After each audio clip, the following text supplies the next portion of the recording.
What's up, lovely people? Um, it's me, Clara, and I'm here. And my one goal is to get you to help me procrastinate. Here's the problem. Anytime I've ever needed to procrastinate during the course of this project, someone else has been live streaming, and thus I've been able to actually productively engage for the purpose of my research. But now it's time to write, and I've been writing, and I'm bored. So I'm going to add a link here. If I can remember how to do that, I really don't remember how to do that, which is why it's very important and crucial for my research. Let's see. Invite. There's the link right here. I'm going to put it here, and I'm going to stay right here until somebody helps me to procrastinate. And while I do that, I didn't see anybody live. Usually somebody's live. While I do that, I'm going to come up with something very important to say about the project I'm working on, or the cafe that I just went to. Shoulder Surf is in the house. What's going on? So I went live without any agenda at all. So I guess you can watch me drink coffee. And this may or may not. I guess this has already made it onto my channel. I guess that would be how this works, because this is live from my office. This is a latte. This is from a local coffee shop right in town, not the coffee shop that's part of my research. I did go out for a bagel, and I was so hungry while I was eating after I ate my bagel, which I did take in my own to-go box to go because styrofoam is awful. I was so hungry I stopped at McDonald's for a Happy Meal on my way back from getting the bagel, because that's how awesome I am. Yes, Dawn. Yes, I'm glad you're here. Everybody's disappeared. Well, I have this need occasionally. I don't watch all the content, and not nearly as much as I'd like to, but I feel like people are live all the time, and it's a reliable source of procrastination technology. And yet today, we have nothing. Except me, I'm here.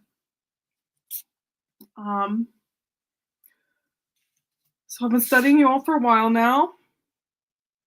Come up with some important things to write up. I'm going to talk about really how being online and participating in an environment like maybe this little corner of the internet, how that actually changes your relationship with how you see opportunities with different objects in your own environment. And so actually being online creates affordances, which are in your brain. I think they're located in your brain. But it creates these new affordances, and then boom, you see your real life differently. And I figure it's got to be that way. Like, it's really got to be that way, because so affordances, that's drawing on J.J. Gibson's work about ecologies. And then this guy, Abbott, he's got this idea of linked ecologies. And what really hasn't been done, it's really underexplored in the literature. But it lays a foundation for talking about how different sort of spheres are interconnected. And what I want to say is, wait a second, we can't just look at this IRL stuff. We've got to look at this online stuff. And when we do, we see how spending time online changes our affordances, that there's opportunities we see in our everyday lives, which has to happen because of this estuary movement. People started out meeting on, well, I guess people started out, this is kind of tricky because people started out here in this group with these meetups, right? So, but how do you do a meetup? It's arranged virtually. So it's this interconnection we see because we have these digital platforms like Meetup, like now YouTube. We start to see other people differently than we thought we did. And this is different than I came in here thinking. I came in here thinking like, oh, we have these smartphones, we hold them up, and we're isolated from each other because of this physical barrier that we create because we have these phones and whatever.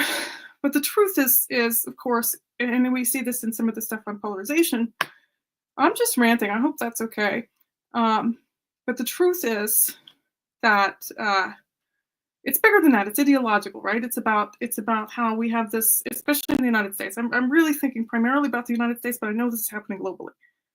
We have this polarization that's happening, and ideologically, and this isn't Jonathan Haidt's work. Y'all really like to cite Jonathan Haidt around here. So in his work too, we see this isolation that's happening, where if I'm one political party or have one belief, you don't share that belief, well, all of a sudden you're bad. Like you're bad. Like it's a moral problem. It's a moral fault or feeling, and it's something increasingly when we think like that in those moral terms.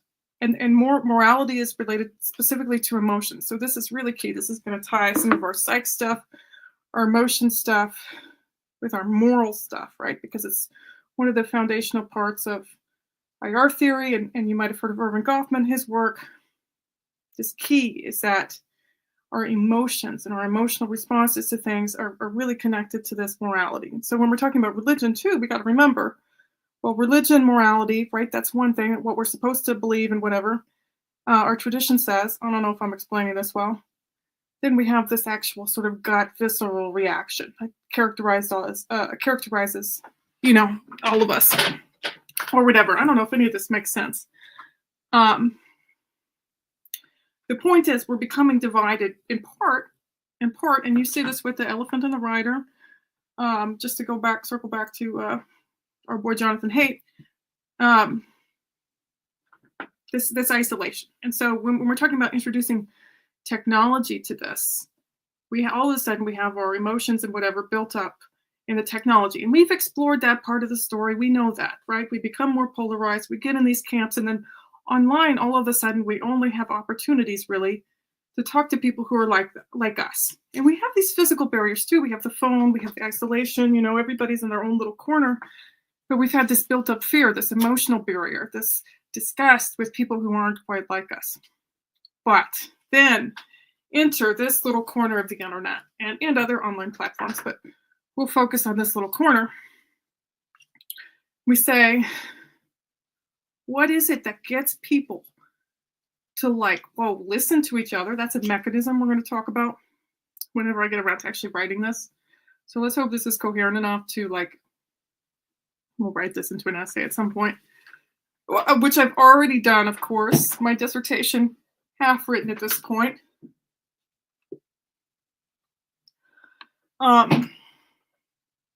So yeah, I definitely forgot what I was talking about. Isolation, maybe. Technology. Okay, so here's the thing about this little corner of the internet, and we'll point to some specific mechanism. But just speaking of, this act of listening seems huge. Seeing and being seen, right? Not only, and then this modeling. We get this modeling, right? Because I get to hang out in the background for as long as I want, whatever.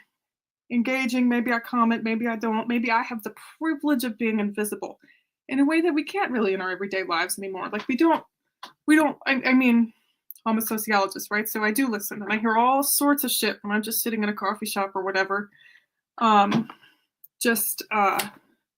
You get to know, what's going on if you're listening. But most of us are too busy to actually care what anybody else is doing or thinking about or whatever. Moving along with our shit, whatever it is. And we don't always listen to the other. And so we have forgotten, I think, this compassion or whatever, this other emotional response besides polarization. We've forgotten that we're all pretty much mostly alike. And we don't have just these one or two specific issues that divide us. Yeah, you cannot do it. Griswold Grimm, I never claimed to be good at this. This is why I mostly listen and don't talk. Nobody's asked me what my favorite flavor of ice cream is for a while. Oh, okay. So Dawn says she thinks of being invisible more as a shield than a privilege. Ooh, that's playing that back, right? I said, I said, oh, I get to be invisible sometimes, and he said a shield or a privilege. Maybe it can be both because I can see how it could be a shield, right? Because especially adolescents do this, right? Like, um,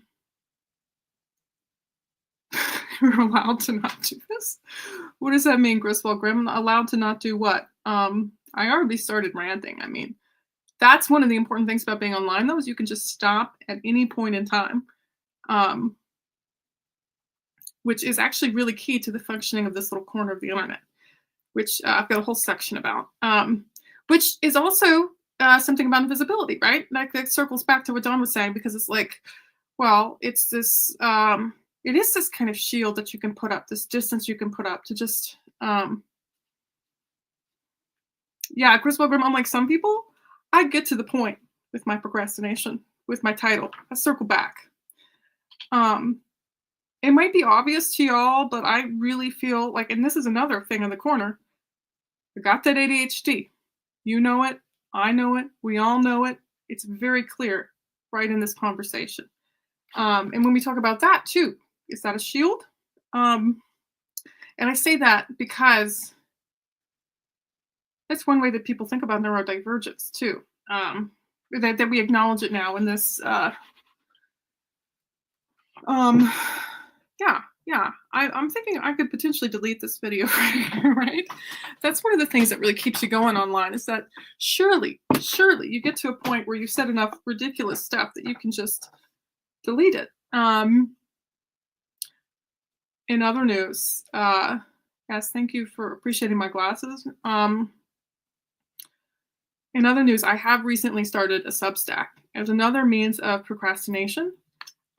It's at Clarifications 1, like the number 1. I'm really great. I'm sharing that with the world. You get amusing rantings from me, really pretty unedited. And someday I'm gonna get my dissertation up, maybe published, maybe posted. We'll just do it one Substack at a time, except we're procrastinating today because we got a deadline on Friday for a nice big chunk. We're going to get that off the computer and into some sort of readable format. So I'm here live. This is your opportunity to engage with me. This is office hours with Clara, totally procrastinating. I'm going to start talking through the Taco Bell menu items if we don't get more engagement here. Desserts at Taco Bell, Griswold Grimm. I forgot I can post these. They've got that gross cinnamon. Oh, Ethan's here. Thank goodness, Ethan. I don't have to talk through.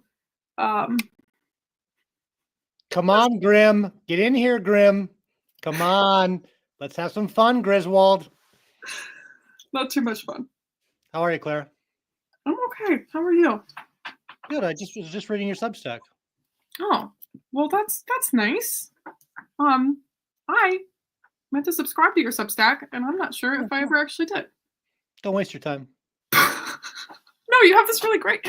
Didn't you find Jesus on ChatGTP? No. I was born. I was born with Jesus. Oh, We call it cradle Christian. What can I ask? What flavor of cradle Christian were you? Originally Baptist. Okay, we have that in common. I was Baptist back in the day. Yeah. Were you baptized? Oh yeah. Were you? Oh yeah. And you're from the Midwest, your Substack says. Yeah, well, actually, I grew up in Kentucky, so that's controversial. Okay. Yeah. I'm hanging out in Ohio now, so that's like. We'll take that. Yeah. Yeah, and you're in Alaska, right? You're not even in the lower 48 anymore. Only for 2 months. 2 more months. Yeah.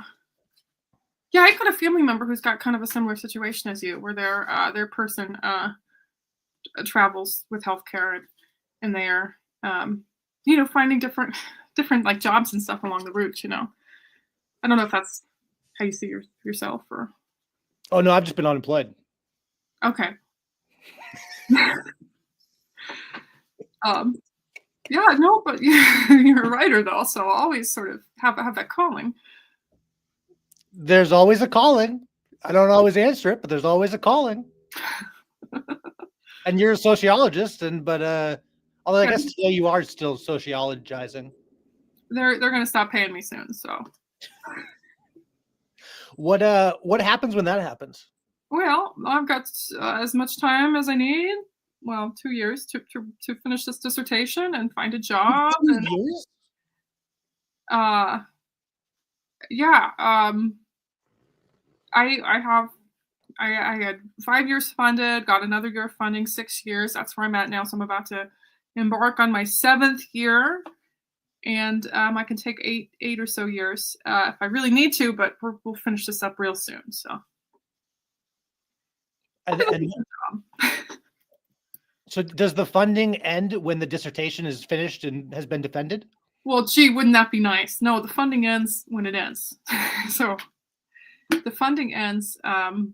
So when you sign up, when you get into a doctoral program, they promise you a certain amount of funding. It used to be 7 years, now it's 5 years. So you're promised 5 years of funding. Then you can apply for more funding, which I did and I got, and then you're just kind of left to figure it out on your own. So that's where we are now. Does that make sense? So it's like you make a pretty good salary throughout, and then you just Right. kind of have to. I mean, most people wouldn't talk so openly about this, but I'm an open book, and I'll let you know. Well, I just meant like if you could take 2 years to write your dissertation, and that would be allowed. Yeah, that would be allowed. It's just not funded. I thought you said you had 2 more years of funding. No, I have 2 more unfunded years. Oh, Yeah, yeah. unfunded years. So I'm gonna be living on rice and beans, and it's gonna be great. No, I'm just kidding. So I married rich, and that's just what you got to do. Good Not, for you. not actually. I married middle class, and we'll be fine. Fine is all right. Yeah, yeah. I like fine. Me too. Me too. So you were talking about Jonathan Haidt, and you made this comment. You were like, "We know this." Mm, Then you kind of moved into stuff that maybe wasn't known, but then you kind of stopped talking. mm. And I assume your dissertation is an attempt to carve out unknown knowledge and make it known. Is that how this works?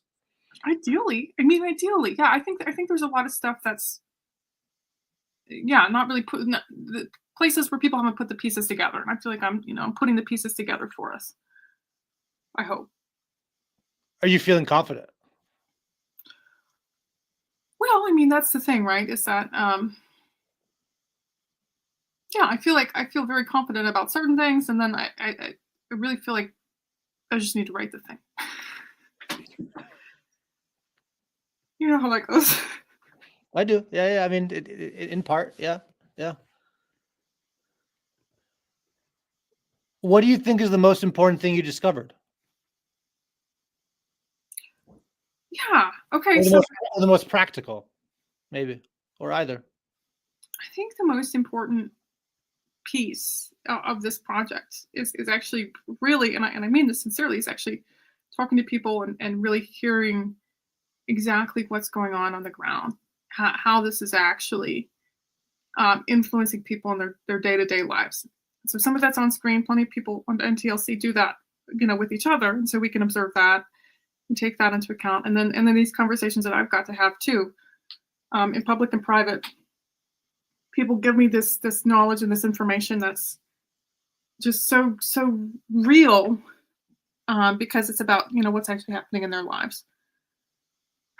And so my job, I think, is to take that and consolidate that, sort of take that actual experience, because that's actually kind of rare in sociology, even though we study people, right?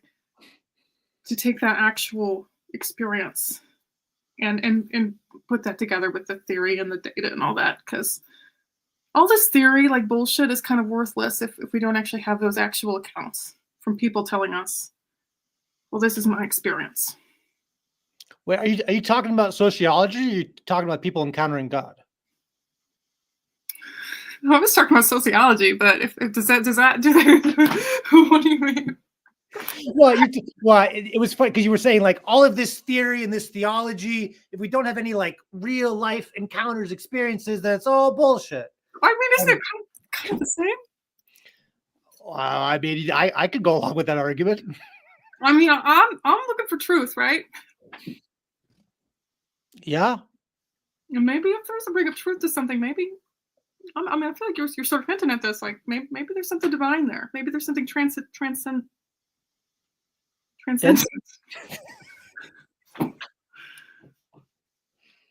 I promise I'm not on anything. This is just coffee. Yeah, me too. Me too. Me too. As a sociologist, are you supposed to like stay removed and observe uncritically? Or are you is it encouraged as a sociologist to like enter into a thing and observe from within a thing? How does, are there different methods? How does that work? Yeah. That's a great question. And I've got a bit of both going on because there's this kind of academic distance that you kind of need, but also my method is participant observation. And so you got to be a part of it and you've got to connect with people in a real way in order to have this kind of reciprocal connection where you get the real stuff. So that's really a strong part of the tradition of ethnography is really actually being involved. But then you have this broader sort of academic, sort of clinical vibe where you are supposed to sort of remain distant. So it's contradictory, but really I delve into that.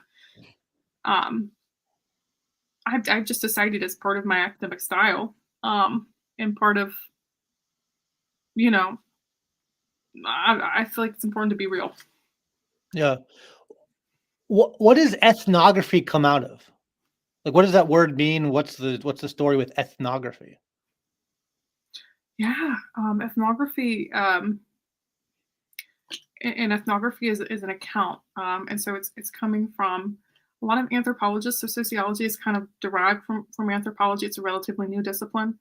Okay. So you'll see this more in anthropology. It's a document that describes, and a lot of times it's written from the ethnographer's own perspective, describing these detailed encounters and then deriving something about what it means about the world. And a lot of, there's this implication of it being kind of foreign. That's how it is in, that's how it is in anthropology. But in sociology, we're not studying foreign things, we're studying the everyday. So you make the everyday strange. So you uncover new details about the world. So it's just a word for a story about a group of people. I know some stories about groups of people. Yeah. What stories are you thinking about? I like the Book of Genesis. Yeah. Okay. Why Genesis? Well, I mean, you just talk about like there's a story about an encounter in a groups of people, and I was reading Genesis earlier, so that was the first thing that came to mind. But it's funny to hear you describe like what sociology is, and it's like it sounds like in part it's I mean, it can just very quickly be seen as like a religious endeavor. Not that it has to be, but like I feel like in the old days, that wouldn't be a separate thing from. But I mean, in the old days, everything was religious. Now religion's kind of has guardrails around it, so it doesn't spread too much. No, but that's really insightful because it's how this kind of stuff started. Is people being like trying to uncover like the nature of God, the origin of God, things like that. I mean, so yeah, that's how I think all scholarship kind of started out, right? It's weird. All right, where are you in Genesis? What do you say? I said, where are you in Genesis? Have you gotten through Noah's Ark yet? No. I read Genesis 2. Genesis 2. Cool. So Eve is still a rib. That rib thing is so weird. It's so weird. Have you looked at the rib thing before? Well, there's two creation narratives, and so yeah, right, isn't that the second creation narrative? Well, in English it is, yeah. Yeah. Well, and the weirdest thing is like the first creation narrative gets cut off. So like chapter 1 ends, and then Hmm. chapter 2 starts with the end of the opening creation poem. And you're like, why did they put the end of the poem in chapter 2? Like, who decided that? How does that make any sense? Yeah. Yeah. To go back into our biblical criticism stuff. I don't know. Well, I read, I don't know if it's true. I read that one of the main guys who like put verse numbers, that he was putting verse numbers down as he was riding on horseback. It's like you didn't get homework. Just a wild fun fact for a man like riding horseback, and like chapter 1 verse 29, chapter 1 verse 39. But like old school, like you'd have to have your ink pot and your like quill, like I don't know. This is an internet reading, so I've yet to read like a proper book about it. So this might be false, but it seemed like it might be accurate. I don't know, but the image, even if it's not accurate, the image is hilarious to me. It's been in my head for just weeks, and then I started thinking like, how many things could I do on a horseback that I do normally in life? Like, could I wash dishes on horseback if I had like a sink? yeah. Because we used to live lives on horseback, and now we don't even know how to ride horses. Yeah, I don't think I've ever ridden a horse. Certainly not recently. You're from Kentucky. You're from a Derby state. Yeah, I had friends who had horses, but I don't know. I was from the suburbs, okay? Hi, Tunji. Tunji's here. Oh, I didn't. I always click away from the comments. I never look. Yeah, I didn't used to look at the comments, but they showed up. Sometimes they don't show. I don't know how to use StreamYard, Ethan. I barely know. Okay, so you're in Alaska. Like that's gotta be cool. Yeah, we climbed a mountain on Saturday. It was terrifying. Well, my fiance had like a coworker that was like, "Hey, we're going to go on a hike Saturday," and we're like, "Great." It'll be like 7 miles. Like it'll be moderate. And we get there and like, they point up and they go, "We're gonna get to that summit." Oh, we're this is not a hike. We're climbing a mountain today. It's amazing. Thankfully, we had spikes because you get about 3/4 up the way of the mountain, and you got to put spikes over your boots because then you're kicking into the side of the mountain because it's like loose gravel and like things falling kind of, Yeah. and you're hoping that you're not one of the things that fall. This is terrifying. But we brought our dogs. Our dog summited the mountain too. Okay, what kind of dog? Zoe. Hey. Yes, the tail. Oh my goodness. That's Zoe. My goodness, she's precious. She's an old lady. Okay, now she's a mountain climbing old lady. Yeah, she's made up a mountain. She did better than we did. I'm still sore 3 days later. Like it was the limits of my ability. Yeah, dude, yeah. I can't imagine. Really hard. Did you see a bear? Dawn wants to know if you saw a bear.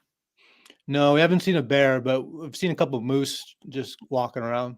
I heard that moose are just like huge, like way bigger than like a car or anything. Oh yeah, yeah. They're just their heads are enormous. This is wild.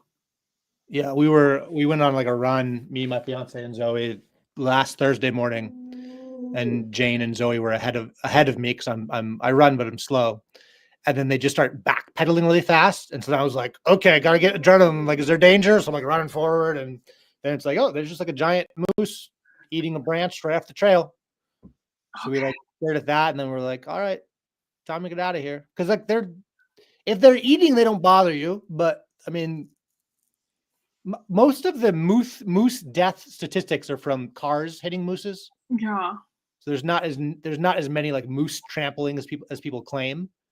But they're capable of trampling. Sure.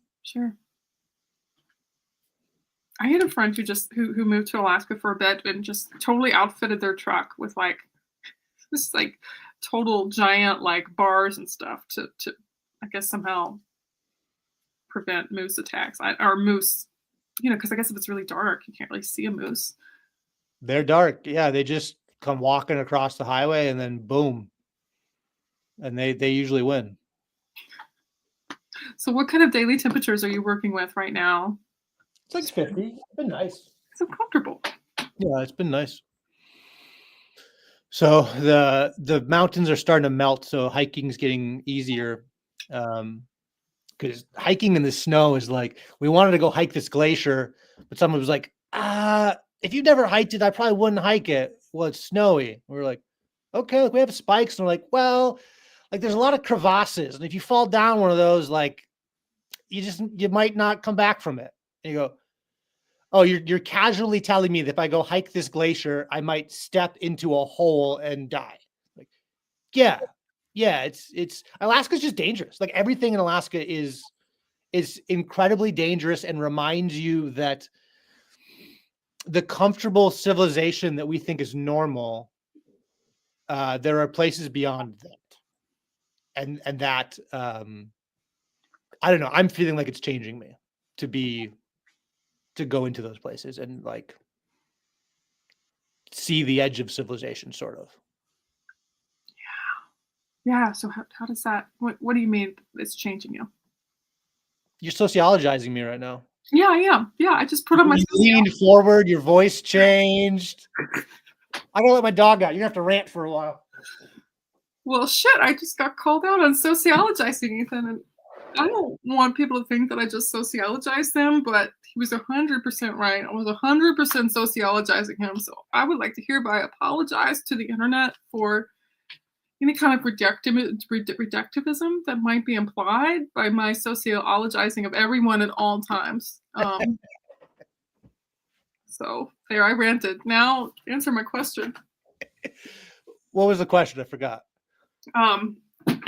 Sociology hat on. How did you change when you were exposed to this wilderness?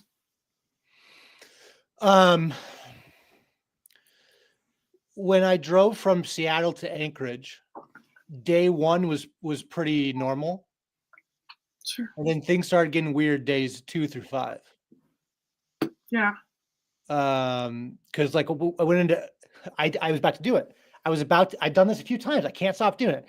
I was about to say I went into SOS mode, which is not true because my phone went into SOS mode, but I can't not identify with my phone. What? Well, I was about to say, like, I went into SOS mode as if my phone and I are the same thing, which I think is probably more accurate than less accurate, to be honest. I think we are kind of cyborgs. So when my phone stopped working, then I was alone in a vehicle with my dog because my fiance's grandfather had passed, so she flew home to Illinois, and then I drove with the dog from Seattle to Anchorage, and I started talking to myself. Like casually, just like I was like doing like an audio journal. Yeah. I was like recording into my phone. And then the audio journal like became a creative project. So then I was talking for longer. And then I talked to myself like an hour.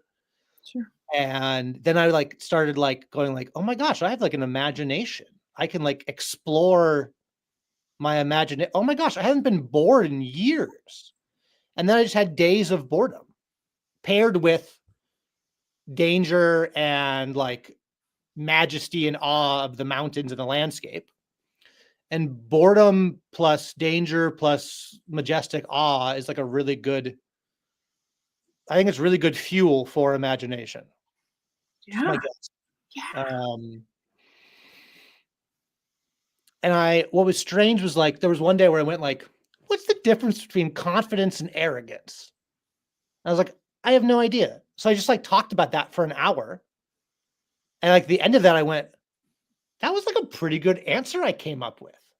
I thought, huh, if any other day I would have just Googled this and been given an answer. But there are, I don't know what you want to call it. There are capacities and resources within my being that if I try to access them or try to engage them, Yeah. that I'm capable of problem solving problems. Yeah. With my body, my mind, my soul, whatever you want to say a human being is. Mm-hmm. And then we've just stopped engaging with what we are. That's what I've been thinking about. Yeah. And then going like, have I been losing my mind a little bit? Or is it good to lose your mind a little bit? Because some of the minds we have is not the best minds, and it'd be good to be a little wilder. Maybe.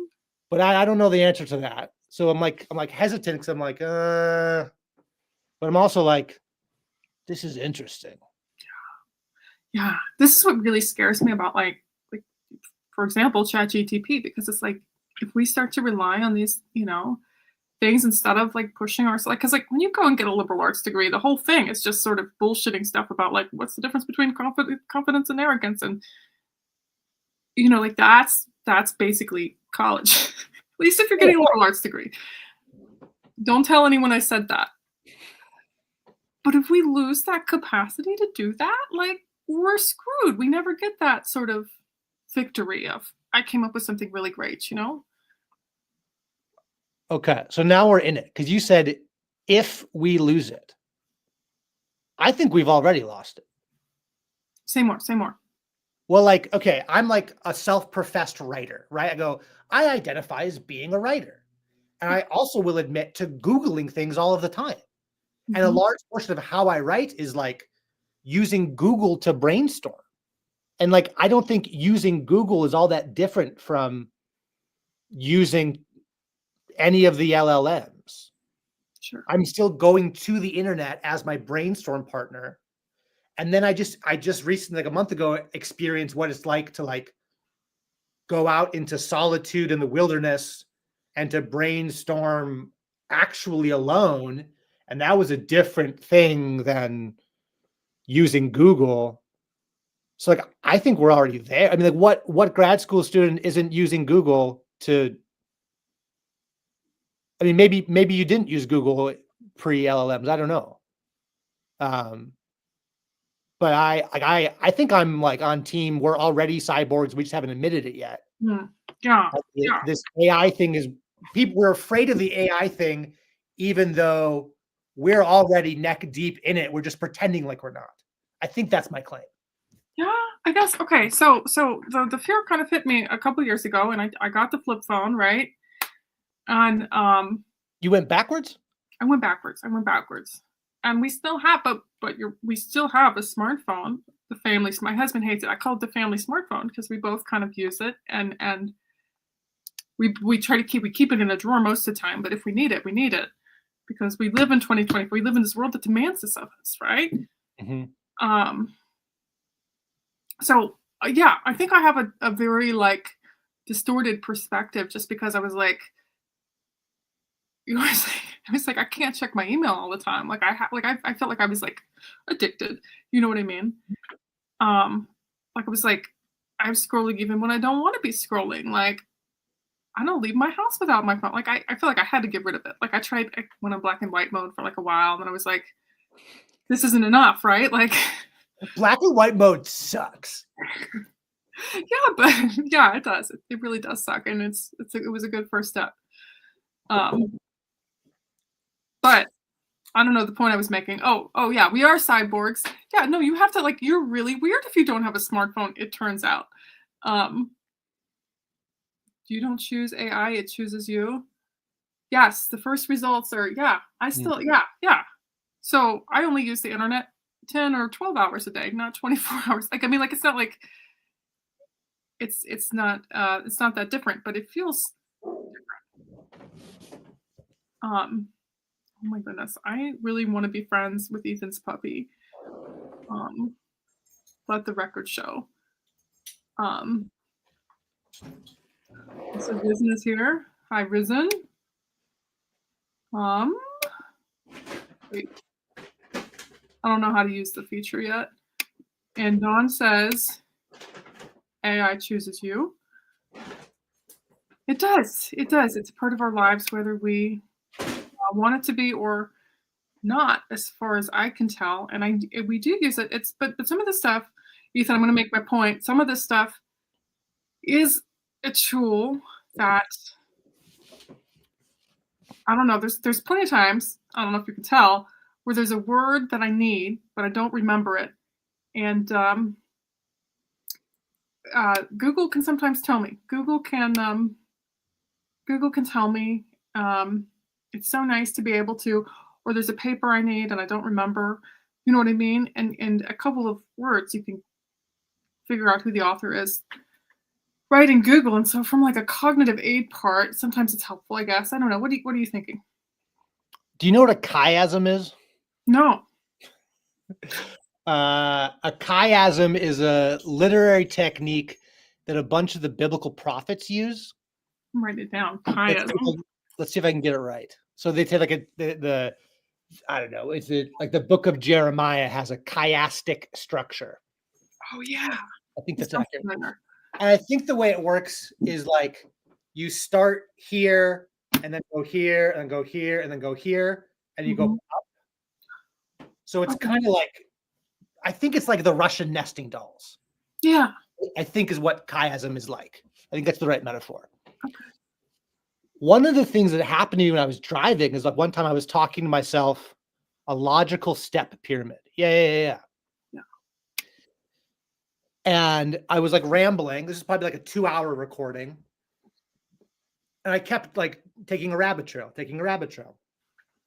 And then I got to like the center of the idea I was like talking through and I went, yes, that's it. I went, can I go backwards? And then I started to go backwards and like, I started to like collect the dolls. I was literally driving going like, holy shit. Like I can remember again. Because I am like notorious for a bad memory. Sure. But I felt like alone in the wilderness, I was starting to like use my memory because normally I automatically, I don't even try to remember because I have Google. Why would I even remember? Sure. I went, is memory a muscle? Can we strengthen memory? And if memory is a muscle, that's a big if. I don't know how memory works. I don't know. I'm sure there's some kind of memory scientist. But if memory is a muscle, and if we are actively weakening, seems too weak of a word. We're like obliterating our memory. Yeah, or certain neural pathways or whatever it is. Then what are we becoming? Like, what is a human being who can't remember? Yeah. Because that's not like I think this is kind of a new thing. I don't know. Like in the Middle Ages, are there examples of people who couldn't remember, and did they have their own things they did that hurt memories? Well, I'm just thinking, like when you bring up that case of person who can't remember, like there's people who have disease, there's people who get concussions, there's people who are elderly, and then there's people who are on whatever kind of drugs they had back then. I don't know. You know what I mean? Like so there's all sorts of cases we can think through. But they had different sort of cultural forms of memory, which is huge. Do we have a cultural form of memory anymore? It seems like some people are not tapped into it. You know what I mean? Like, because there's a sociology of memory. It's just sort of coming to me. I took a class of like collective memory. Like there's sort of a sociological sort of like how do we remember things after like big events and stuff. How do we memorialize? Those types of things. That's totally different from the cognitive processes of memory that you're talking about, but interconnected because there's a social sort of relationship that we have with memory. Because like things like family order, like if your grandparent forgets things or whatever, they're linked and connected into this family structure. And we used to have homes, right, where grandparents and children and everything, passing down the stories. Like you might not have the same cognitive function, but you might still remember older things. I don't know. Does this make sense at all? That the social structures of the family might contribute to memory in some sense. Not the cognitive processes you're talking about, though. Well, I don't think it's separate, but I also have a tendency to connect things that maybe shouldn't be connected. Not sure about that. But my bias is that things are more connected than we're willing to admit. Sure. Yeah. But I got an uncle who went over to the Netherlands because my mom's Dutch, Yeah. Cool. and he met like Van Loos in the Netherlands, and they gave him a family Bible. And I was like, oh, cool, you got a family Bible. That's neat. It has like your great grandfather's like name signed in it. And he goes, no, you don't understand. Like, it's our history. I go, I get it. Yeah, like he was a Christian, you're a Christian. Yeah, I get it. He goes, no, like that was how they kept history. I go, No, what are you absolutely. talking about? He goes, no, like the family Bible, it has like events and like things. I go, I've never even heard of that. And so apparently, like family Bibles were a thing that would be like, at least within Christian families, would be passed down. Although I guess most families were Christian back then. Well, like they were like history textbooks as well as family genealogies, as well as the Book of Genesis. I was like, that's wild. I'd never even heard of that. No, my aunt, and this is just sort of a new sort of, but my dad's aunt had this Bible, and somehow I am the one who got it. I don't know. She had in there all of the marriages and all of the birth dates and deaths and all sorts of just pieces like that, and just as like maybe a small version of that is, yeah, this is huge for people. I mean, it makes sense, but if you're not going to have too many books in your house, I guess it doubly makes sense for the one that you have to maybe also be a record keeping. So we used to have family Bibles where there'd be this one book with like weddings and stuff. So it was also like a family history. And we stopped doing that. And so then somebody started a company called 23andMe so that you can go out and like discover your history. Yeah. And discover that they're selling your data on the back end. Oh, I didn't know that. I think that happened. Well, definitely to like police departments and stuff, I think. I mean, I don't know. Yeah. It's like, is this really a better system? Like, you used to have a shared family history that could be trusted, and now you're like, you're searching for your history because, like, at least for me, I've always felt very like unmoored from whatever came before me. But I grew up in a state where neither of my parents were from, and it was far away from where they were from. So I was an only child. So I was always just very like, who am I? What am I doing here? Why am I here? Yeah. Huh. Okay, that's really interesting to me. Not just sociologically. Yeah, Don says that they got hacked. But the sense of being like unmoored, because like especially if you come from Kentucky, like you have this sense of like Kentucky, the most beautiful place on earth. You know what I mean? Like there's a connection, that kind of thing. And so, your parents are both from Kentucky? No, just my dad's side. Okay. But my mom's family, Midwest, true Midwest. But yeah, no. So it's interesting to me that this like this really modern thing of like moving to. I mean, I'm just kind of assuming that your parents might have moved for work or something. Yeah, my dad was working in like a tennis ball factory in California, and then got offered a sales job. So he left the tennis ball factory, took a sales job, and then ended up like doing like very well for himself, and like climbed the ladder and doing the sales. Like he was a hardworking guy, and he was smart enough to do well. And he was just kind of, I don't know if he was aimless. I wouldn't say that. He went into the Navy, came out of the Navy, and then just was like, well, what do I do next? And yeah, sales was a great way for him to provide for his family. And so, yeah, he's from Pennsylvania. Mom's from Arizona. The job was in Wisconsin. So I was born in Wisconsin. Oh, wonderful. Yeah. What part of Wisconsin? Milwaukee area, kind of in between Milwaukee and Madison, but more so Milwaukee. So cheese and beer and football. Oh yeah. That's great. Okay, but you still felt sort of this disconnect. Yeah, I talked to Grim last week, and I made a comment about like going to visit my extended family, and Grim made a funny thing where he was like, "Yeah, like you were like the cousin on the sitcom that shows up for a week and then is like just there for the special episode and leaves." I was like, "Yeah, exactly that."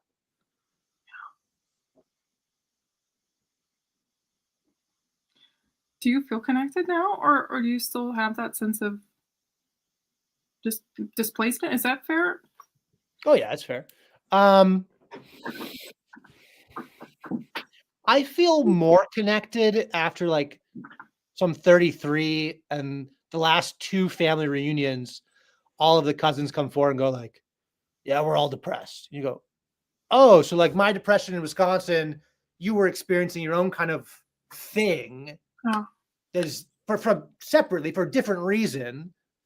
So like what caused mine wasn't what caused yours, but being connected to family and living in the state of your family didn't like solve it for you completely." Um, so yeah, I still feel displaced to a degree, but I think like I don't know how you couldn't if you're an only child growing up with no extended family. Um, and then I mean, my parents switched churches when I was in sixth grade, mhm, so that was like switching schools as well, which was only one time. yeah. It From was Baptist enough to to like Baptist? Oh, sorry. say what? You were Baptist and you stayed at a Baptist church, but you went to a different one? Well, we did go to a different Baptist church, but then that Baptist church went non-denominational, and then went mega church, Mm, and grew into a mega church. sure. Sure. I'm sorry. I know you've talked about this with PVK and with Griswold Grimm. Um, I have not watched those videos. I do apologize. Why would you apologize? I just I I'm There's not there's a very million things out there to do. There should be no expectation that anybody has watched anything. I mean, it's just like there's yeah. oh, I haven't figured that out yet. Oh Um, well, maybe I'm wrong about that. I'm supposed to be watching everything, but I watch enough. I'll tell you that. I it just hasn't worked out for me to watch everything. But tell me, keep talking. You got to ask a specific question. Broad questions are paralyzing. Yeah, no, I didn't mean to. Oh, here we go. PVK is in the chat now. PVK is here. Hi, PVK. Nice to see you. Um, Tell me about your school diligence. Do you feel guilty when you don't do homework? well, luckily for me, I'm on my own clock now. Notre Dame has decided um they don't want to pay me for a seventh year. Screw them. I mean, I'm not going to bite the hand that feeds me. They've stopped feeding me. So, um, But your dissertation is going well, and you have progress, and you can at least see a little bit of light at the end of the tunnel. oh yeah, yeah. I've got all the theory I need. I've got plenty of data, and my writing is coming along. So, really, I'm going to take a vacation next week, and then I feel like once I get some distance, it's gonna write like every project. Here's something. Every project I've had just kind of it's itself, which is like a terrible thing to say, but like when you it just happens. I don't know. So I don't want to count on that too much, but I'm hoping that if I get some distance, I feel like I know what I need to say. So High confidence. That's good. wait, I I've never used ChatGTP. I just want you to know that. Oh, thank goodness. Nita Latte is in the house. Should we let's say hi. I've never met Nita Latte. Latte. Greetings.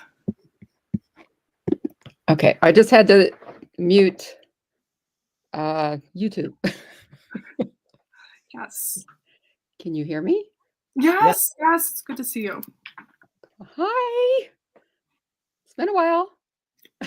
It's been a while. I've been And Ethan's everywhere. So, hey, Ethan. Nice to meet you. Hi, you too. Beautiful Alaska. Good for you. So, And- Claire, are you close? Am I close? Uh-huh. I'm gonna finish when I finish, and it's gonna be great. Oh, I know that. What you I know mean? that. So sorry to interrupt your combo, but I just had to say hello. And what's been on my mind, wanted to get your opinion on this, is that, Hollywood Squares is always men. I rarely see women in the Hollywood Squares, but I keep watching. And then I was listening to PBK talk with Martin Shaw, and he was saying that they've got young men coming into the church in droves. And I'm like, what's going on with the men and religion and companionship? And I thought, young ladies, here's a hint. This is where all the young men are. Go to church. 70% of churchgoers for a long time have been women, but they're aging out. Yeah, oh, not surprised. Thoughts? Oh, come on, Ethan. What do you think? PVK says this is rude. We are stepping it up. I mean, I can tell you my guess. Like I think when he was talking to Martin Shaw, I think they were talking like specifically about Orthodox, which I'm Yes. not really Yes. close to. I don't know, just a little bit. But I wonder about, so like I'm 33 years old, and all of the guys standing in my wedding, except for one, are guys that grew up in church, left church, and have like yet to return. And all of us have friends or friends of friends that experienced deep nihilism and then went off and took their lives and like committed suicide. And I have to think that the generation below millennials watched that happen and went, okay, well, whatever happened there, like maybe we'll just try the old ways because this postmodern nihilism stuff doesn't seem to go anywhere good. And I mean, I don't know if that's just my personal experience, but there's story after story after story of people going off, losing their way, and not being able to find a way home. In the younger generations is what you're talking about. I'm saying like in the millennial generation, and I'm wondering if like Gen Z grew up with older siblings or older siblings' friends and are going, maybe we'll just try church. Like church can't be that bad. Like if church grounds us and if church gives us a path and a mission and a this and a that and a purpose and a meaning to life, maybe we'll just try that on because nobody else seems to have anything on to offer that is worth trying, really. I don't know. Interesting. Well, I mean, I was just thinking too how it's it's the Ortho Bros and the traditional Catholics and stuff that we're seeing a lot of growth in and decline in evangelical traditions. And so I'm thinking like, well, maybe people are finding that connection, finding that sacred, finding that meaning in these performance of the rituals, in this doing without thinking, if that makes sense. Mm-hmm. This connection. Yeah, I don't know, but there's so much, there's this influence that we have from people online I'm seeing, and there's, yeah, but it's really interesting what you were saying there, Latte, about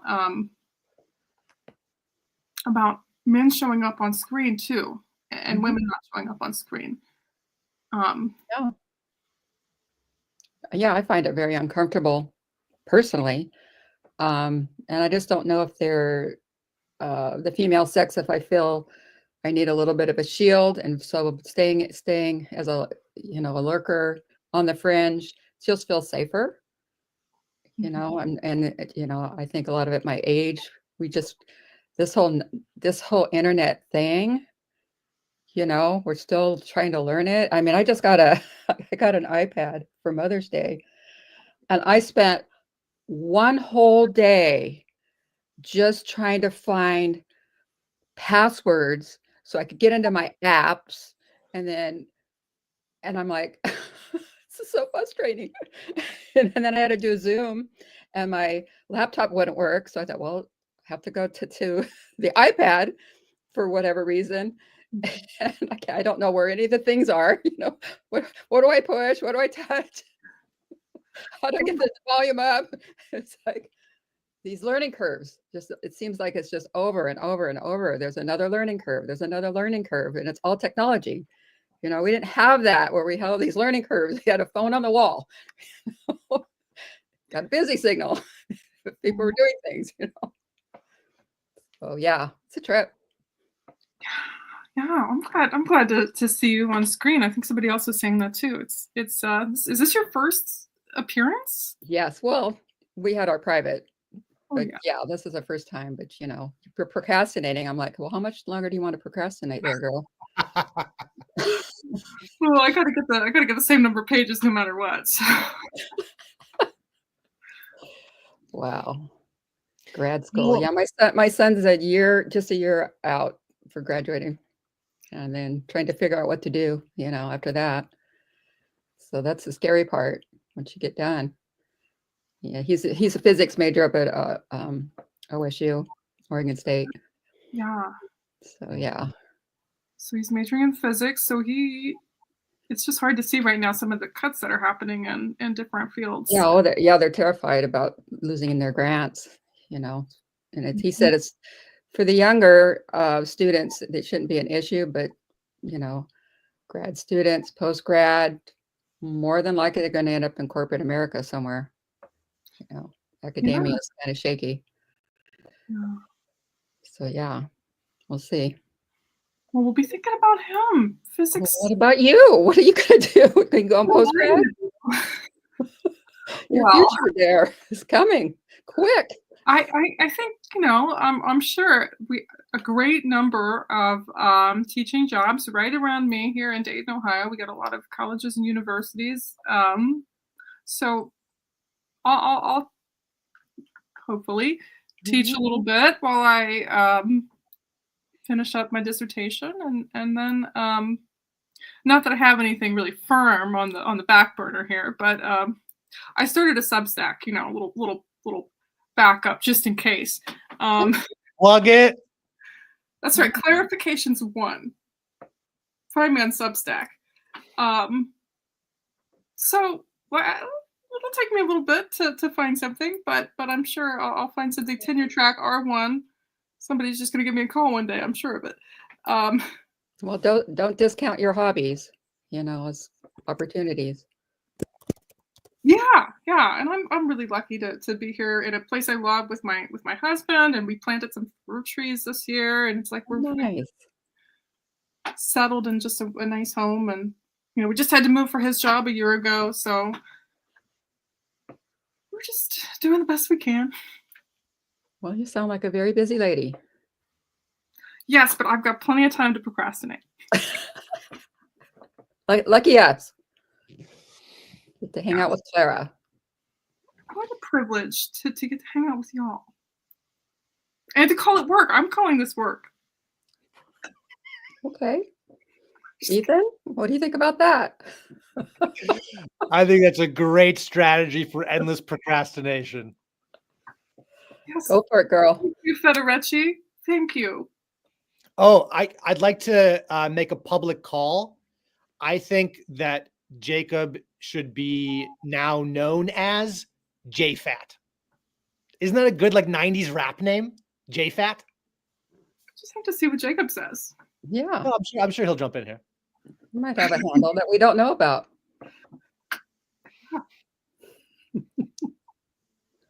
Okay, question for you two ladies. Okay. You were talking about all the different learning curves of the internet.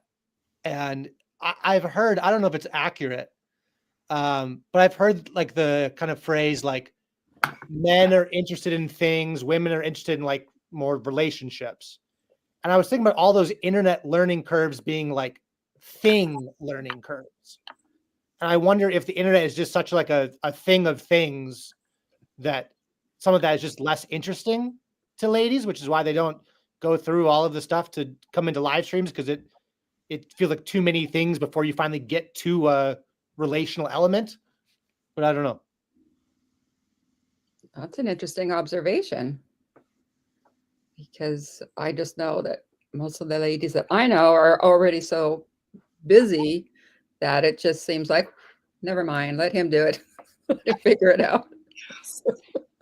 Just hand me the thing so I can play.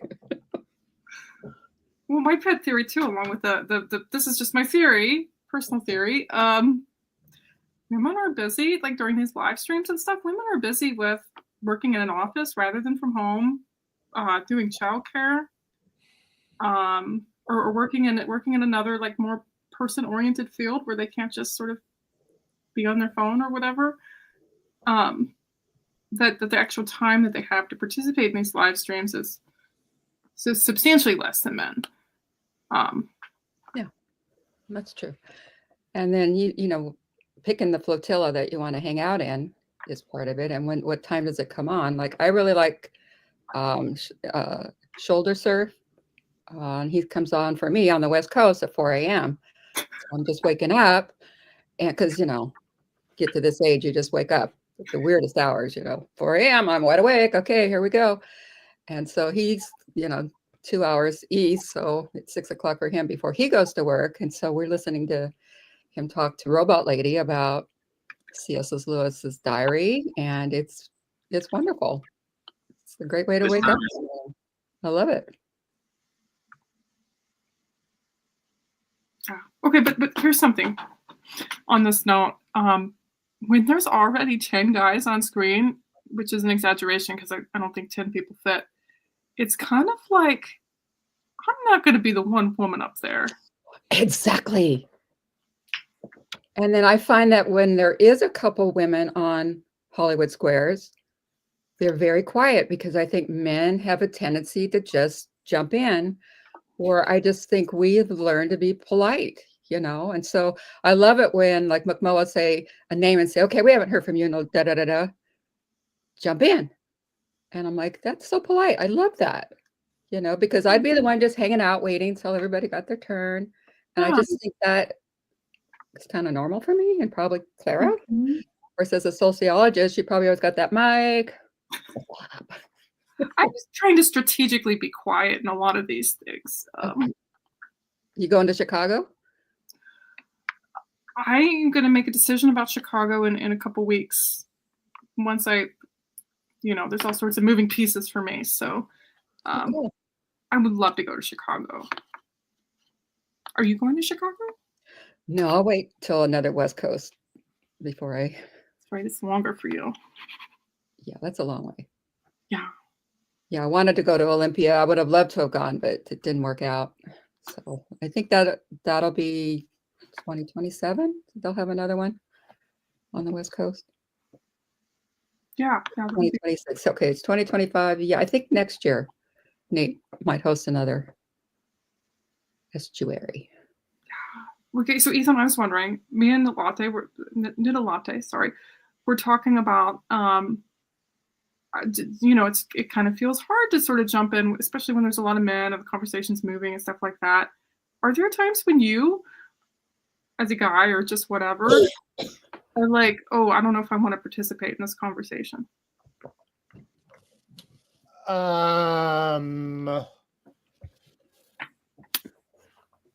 You mean because it's moving fast?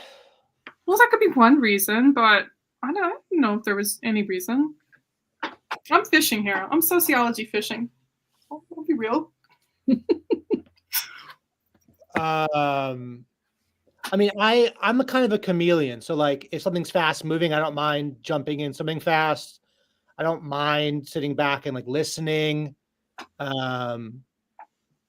I mean, one of the things that I have experienced, well, because Nita Latte, you were like, oh, Ethan, I've seen you've been everywhere. Sometimes I've learned that if there's sometimes I appear somewhere, it's going to derail the conversation. Someone's going to go, oh, Ethan, I go, oh man, I just like, whatever was happening, I interrupted that. So I've learned to be, I look forward to a year from now when it's just like, when I've been around longer and it's just normal and it's, I don't know if that makes sense. Do you ever look at your older conversations and feel like you're still there, or that you've moved on because of what you've learned from the other participants? Yes. Yes, yes, yes, and yes. Yeah, I mean, I think it's weird to like hear yourself from like a month ago and go, why was I thinking that a month ago? I go, I don't think I even agree with that right now. Then what? What do you do when that hits you? What do you mean? You're hit with this feeling of, oh, I didn't agree with this thing from a month ago. Do you talk about it with other people? Do you write? You're a writer. Do you write about it? What do you do? Clint says. I mean, I guess it depends because like a decade ago, when I was working in a church and I was like on a stage and I was talking and I found myself proclaiming things about God and Jesus, and I went, oh, I don't think I think this anymore. That was like a true spiraling out moment where I went, I can't be here. I can't be on stage. I have to run away and figure out. Now, maybe my tolerance for the unknown is just high now to where I'm comfortable not knowing why I think what I think or why I don't think what I thought a month ago. And that doesn't bother me. I think Clint's right. Wait another month. It's like, okay, I thought that a month ago. I think something else this month. And next month, I'm probably going to think something else. And it's okay for that tension to exist because I'm still me and that's who I am. But do you feel like it's a progression or a regression in thought? Both. It's like a roller coaster ride, right? It's up and it's down and it's up. And like if it's being filmed, it's like, well, did you catch me when I was like confident and proclaiming things, or did you catch me when I was like sad and I was depressed and I wasn't sure what I thought? And then it's, I mean, like, and then if I forget, like, was I confident? Was I sad? I mean,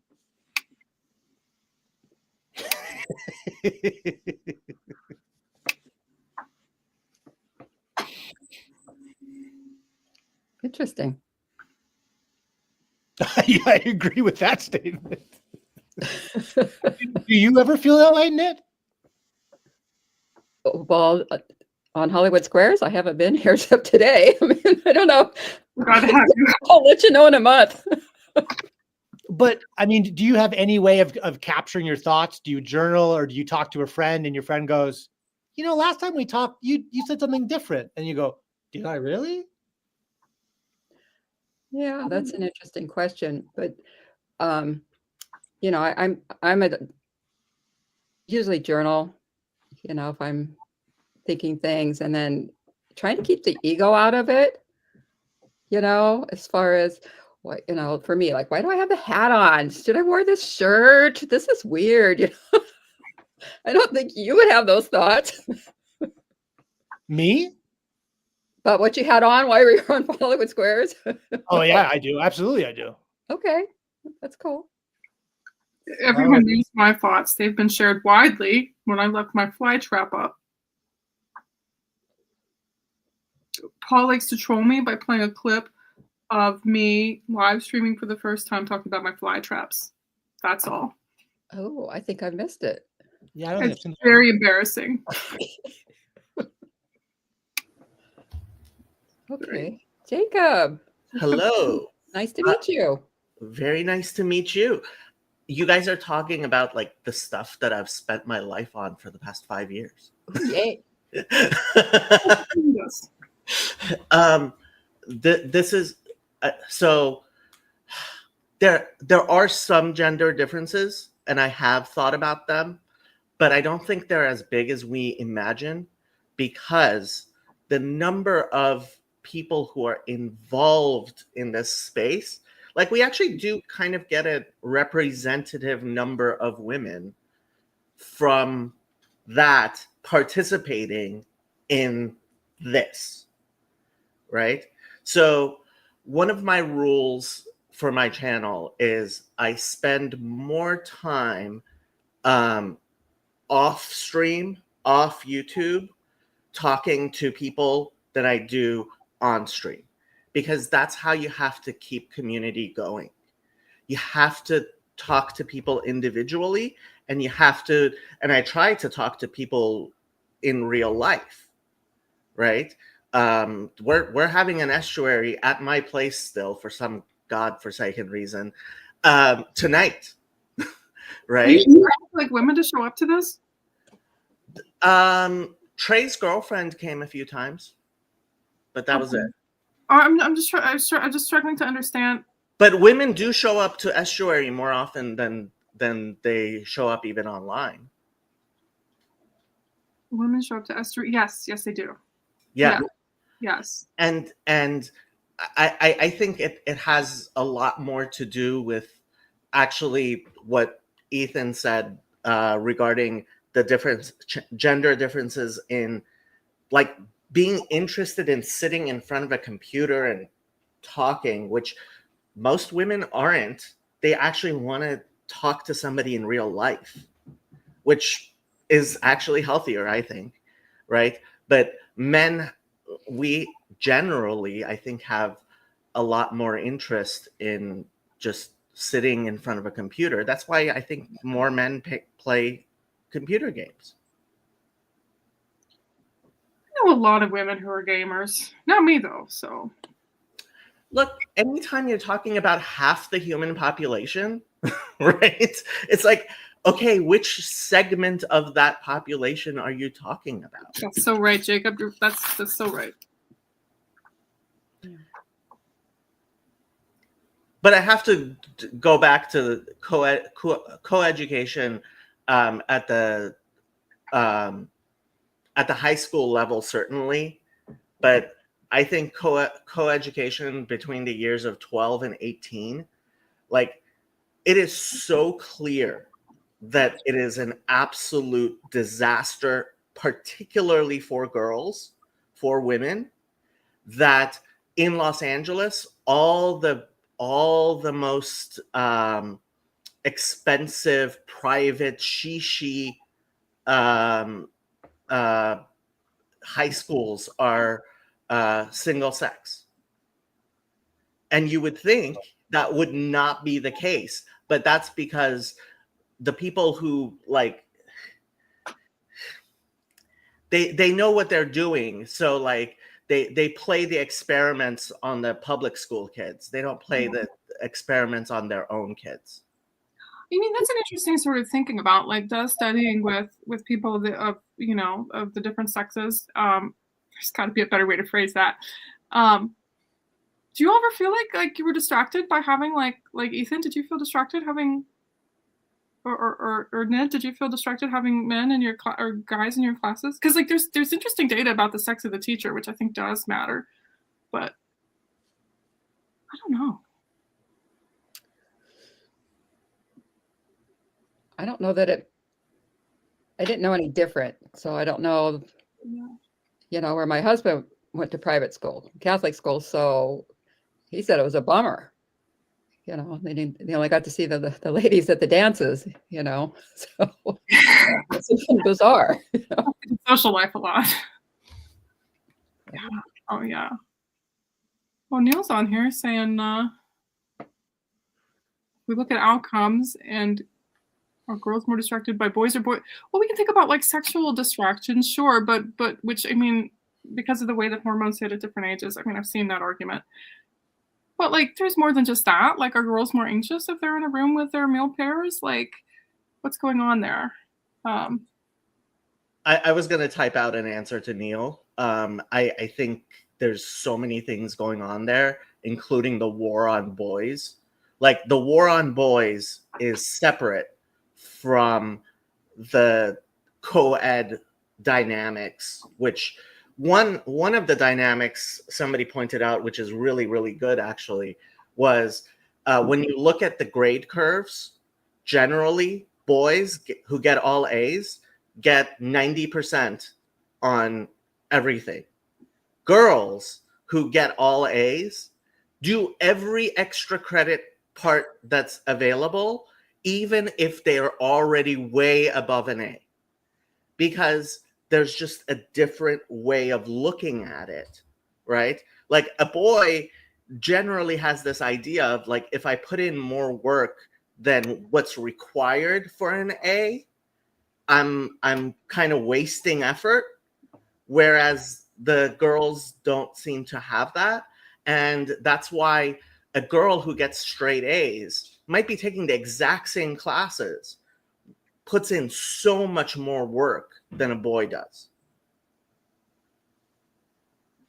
Yeah, I've read some of this stuff too. And the New York Times had something today which caught my attention, which was just talking about how disadvantaged boys are right now, just in every sector of life.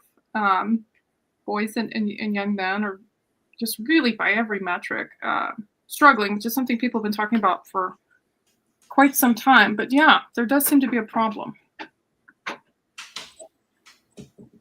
Sure, how we got on this. Sorry, guys. We were talking about the gender differences between participation in Hollywood squares. Yeah. Well, women seem to have less of a voice here. I'll say that. But maybe this is a space where, and I'll throw this out here, and I want to hear what everyone has to say. Maybe this is a space where do men need a space like this, I guess, and women don't? Or what would you guys say to that? You all. I think there's an element of that.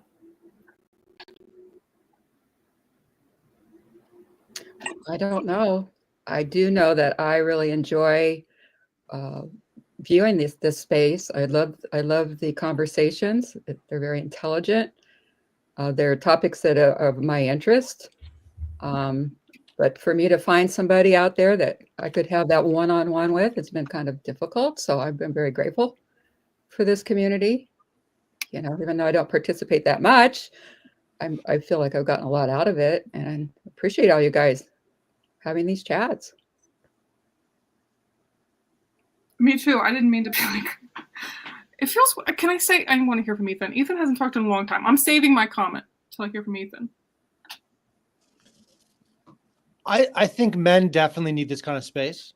One of my best friends, I was sending him like some audio messages that were like things that came out of the flotilla. And he was just like, oh, I wish I could like talk about that kind of stuff with people. Cause like, that's outside of the bounds of my tribe, just in terms of like the church he attends. So like, if I ask that question to my friend at church, then he might look at me and go, oh, you're not one of us anymore. Like you're asking the wrong questions. I think it's really important for men to leave their tribe and to go explore the world. And I think that's part of what this is. You get to like bump up against people from different tribes, whether that's just like Judeo-Christian or beyond, or whatever that. And my guess is that, I don't know. I have no idea of any of the data. I would guess that women are it's less necessary for women to leave a tribal zone. But then eventually something like this becomes a tribe to a degree, where now it's like a tribe of people who have left a tribe. Yeah, that's my immediate thought. And when you say a tribe of people who've left the tribe, what do you mean? So, I mean, so there's live streams, and I've been on a bunch of different live streams. And then there's like conversations that happen via StreamYard, but are not a live stream. I've had some of those. And then there's like private conversations that I've just had a couple of, where someone goes, hey, can we talk? But like we won't like record it. I go, yeah, that'd be great.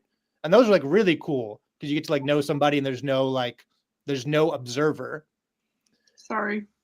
But in so many of the stories that I've heard, and in my own story, there's something of like, well, I grew up this way, and then I was either cast out or I left, and now I'm not sure where I fit or how I belong, or I grew up displaced. I've always been looking for my place. And yeah, it's like the what's the old claymation movie, right? Like the Island of Misfit Toys. Yeah. So it's like then all of a sudden now there's an island of misfit toys. All the misfits are like, yeah, but we're misfits together, which makes us like you can say like you are not alone, and that's like that means something. And that like I remember the first time that I ever encountered a space where someone looked at me and goes like, "You're not alone. Like you're part of this." I went, "Oh, even though I don't have a tribe, there's people out there that are there's tribes of non-tribe people." And then it's just like now you have relationships with people. And now like I know that Clara has a husband and she lives in Ohio, and it's like now that relational bond is a little bit stronger. And I know that like I know Jacob is occasionally fighting off herds of peacocks.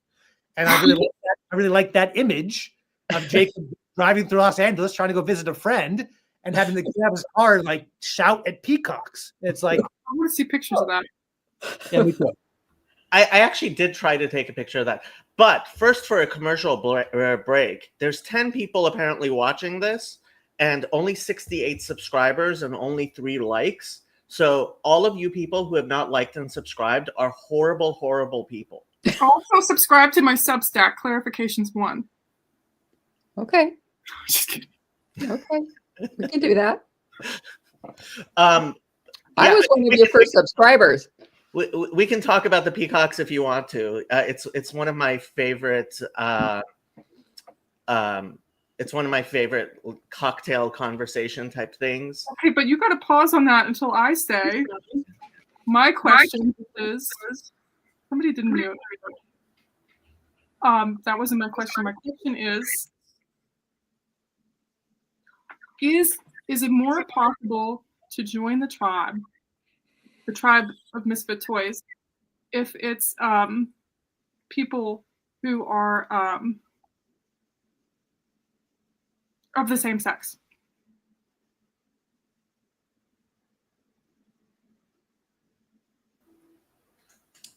I don't think that's. I don't think that's the dynamic. I don't think that's the dynamic. Okay, I had to ask. Yeah. Ethan's holding on to something, I can tell. Well, I'm always holding on to lots of things. That's just my normal state. I guess what you just said that makes me wonder because like, okay, so if there's a live stream and if there's 10 guys on screen, it usually is kind of like a raucous brawl and there's elbows being thrown. And so there's like a very like masculine energy to it. And I could imagine being like, do I want to jump in and get an elbow? Because I might, if I enter this live stream, I might get an elbow. At the same time, I feel like right now, everyone's being very silent. I don't think anyone has even interrupted anyone. When it was just you and me, Clara, there was a little bit of interrupting, but now we got Nit and Jacob. It's like everyone is, we'll wait, take a turn. And even if the live stream grew right now, I bet that this specific live stream's culture or spirit would continue. And if somebody jumped in and started throwing elbows, it'd be like, whoa, like this, we're taking this easy here. 2 things. One, I am not up on Jonathan Haidt's literature on this idea, this whole dynamic, and he's been studying it, and I know that he's talked about the differences in internet usage between boys and girls a lot. And I would just be very curious. So that's the first thing that came to mind. Second, the spirit really does matter who the host is. When you walk into someone's channel, it's like walking into their home. It really is. And I think most people who have some sense of propriety and respect and stuff, right?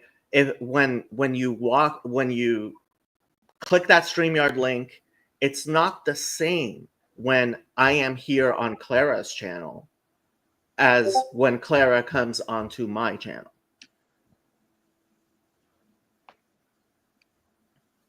Interesting. which is part of the whole flotilla thing. Yeah, and Claire is the reason that I even was brave enough to do this, because the first time I saw a woman on screen, it was Clara. And my first thought was, wow, this is one brave lady. Because to me, it seemed very intimidating with Hollywood squares full of men, 9 squares typically. So yeah, I think that, do you guys feel as men that you feel brave? Did that ever occur to you? Audacious. I mean, that's the whole question of how extroverted you are.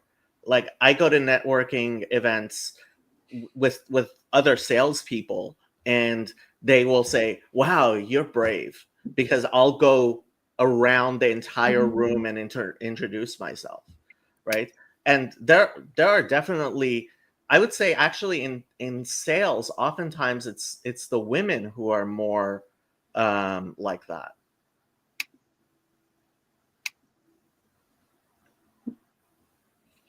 Yeah, I think that extroversion thing is key. There's also something that happens when you like see a relational dynamic. Because one of the first things I ever did was I got invited to a conversation with Neil and Chad. And I was like, oh, like I've seen Neil and Chad. I want to like encounter the two of them together because they have that like, I don't know, like Batman and Robin energy. And I was like, they're like real life, really good friends. And I would like love to like hang out with the two of them for a little bit. And I think sometimes if there's a stream and people are like, you can tell there's friendships, you go, oh, like maybe I could form a friendship. Maybe I could like find a friend or enter into this group of people who are friends. And so I think that relational thing does exist to a degree, especially if you're looking around your life and your job and you're going, man, I feel really lonely. Man, it'd be nice if I had somebody to talk to.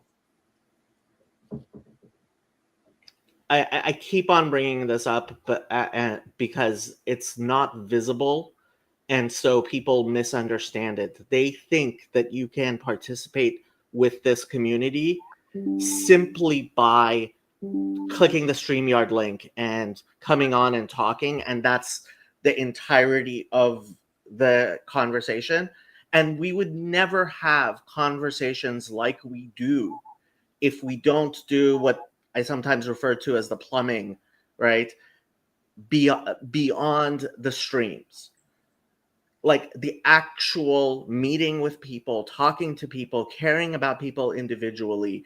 I on my Discord server, I have designated people to be, for lack of a better word, deacons to, hey, you guys need to take care of each other, because I have no capacity to read every message on even my Discord, right, which is pretty small. You have to do the plumbing. You have to keep the garden neat, right, in order to cultivate a space like this. And if you don't, it will get destroyed by the trolls and the horrible people. Okay, I just saw that you have, maybe yesterday, the day before, you have like is it called jail? You have a jail on your Discord where you send people to jail, and if they behave well, then they can come out of the jail. Yep. How many people are in this jail? They usually end up leaving when I give them that role. So there's actually 3 classes of demons. So the way my Jacob's Ladder has angels and demons, right? So I have ranks, right? And then so the lowest, the 3 lowest ranks are in red because they're demons. This specifically says this is a Discord server for people who don't hate me. It is, but people who hate me still hang around. I don't know why, but I cherish the people who like hate me so much that it's kind of like, oh my God, you care so much about me. I got put in jail. How come I can't get this? Oh, mendacity is the jail thing. It's all the way on the bottom. In Sheol. Sheol means hell, and it's called mendacity because I like the word city in mendacity. And you have to click through a warning thing in order to see what's inside there. Mm. And the reason, actually, it was Gavin's thing. He doesn't like people getting booted off servers. The one person who used to spend so much time in mendacity that I did actually end up having to boot because for a little while we had a rabbi who was involved with my Discord, and he was our official rabbi, and he said you have to get rid of her. And it was like, okay, the rabbi said. But that was that was the only person I've ever actually booted off the server. But that's partially because my server started as what I call an exile server, because Bridges of Meaning had people getting kicked off all the time. And most of the people who were on my server, it was just a backup server for people who got booted off Bridges of Meaning to start to be able to still kind of stay in the community. Exiles within exiles. Yeah. At risk of getting off track, I really want to hear the peacock story. Okay, so like this is actually right. It's kind of really interesting. So what do you think is the most problematic pest animal in Florida and Southern California? Definitely that kudzu stuff, for sure. Animal. Those lizards are really creepy. It's actually peacocks. Oh, shocking. It's actually peacocks. Because people started in Los Angeles. Like if you go to Hollywood Cemetery, there will be peacocks strutting around. And peacocks, if you've never seen them, they are incredibly loud and make a screeching sound that's really, really horrible. Okay. I've never heard this screech, but Latte is giving me the nod of knowing. So yeah, so I have one friend who there's a whole, I don't even know what do you call it's called what's a group of peacocks called? There's a name. Is it an ostentation of peacocks? Google that one. I think it's an ostentation, maybe. Spell peacock. P-E-A. A muster? A peafowl? There has to be a ostentation. You're right. Ostentation's one of them, according to the so there's an ostentation of peacocks living near his he has a farm, and like when we try to get to his place, sometimes they're like all over the road, blocking it, and they're very loud, and like people are like, what is that? Oh, it's the it's the peacocks. But here in Los Angeles, it's become a real problem because peacocks are large enough that they can push over garbage cans. So they have an infinite number of amount of food, right? And they're beautiful, and so like nobody wants to kill them. And then there's people try doing things like well, let's remove them, but unless you remove all of them, right, all you're doing is creating more habitat, and so there are these breeding ostentations of peacocks in Florida and in California, Southern California, because it's year round, right? So the weather's nice enough so they don't have to go anywhere. And yeah, it's become a huge problem. And they're so like, they're pretty heinous creatures despite being beautiful. So what I actually looked up what some places were doing. They're what you call it? They're giving vasectomies to the male peacocks because at the cost of something like $20,000 a peacock. but you do that, and then apparently, so it's like only 1 to 7 breeding, right? So one male will be the only one breeding with 7 female peacocks. Well, I guess peahens, sorry.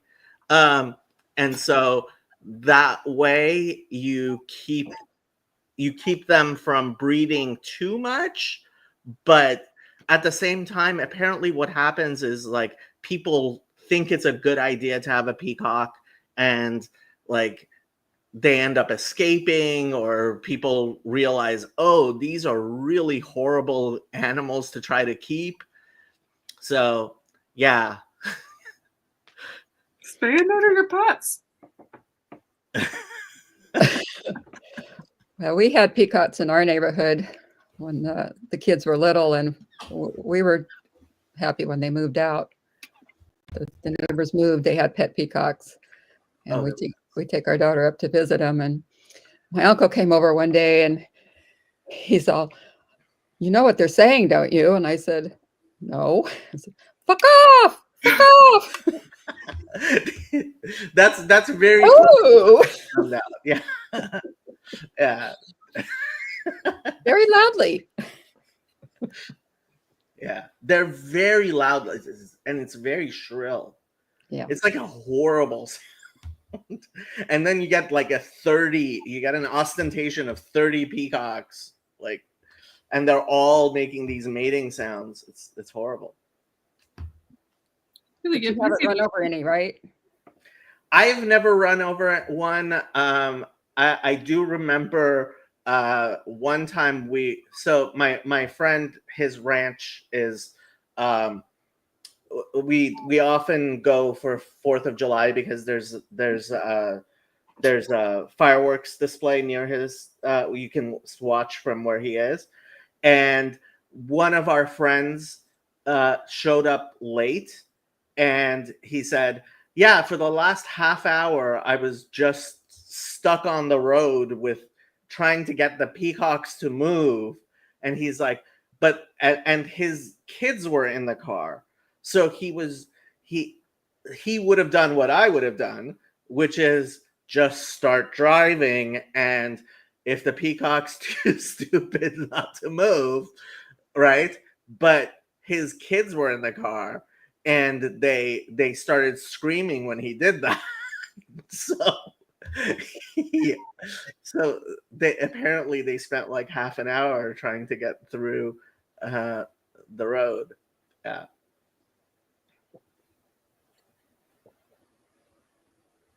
And they almost missed the fireworks display. But the feathers, the peacock feathers, those are pretty cool.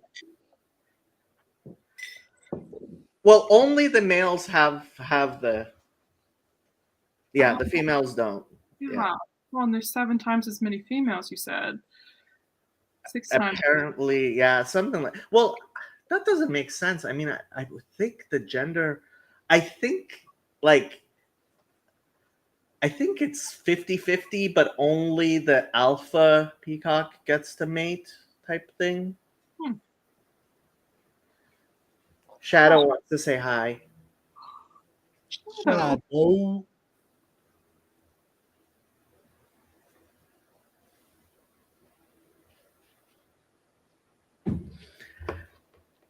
Have you guys seen albino peacocks?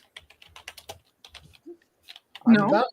They are beautiful. I'm gonna pull up a picture. Yeah, you're gonna have to share it with us. That's what I'm doing. Okay.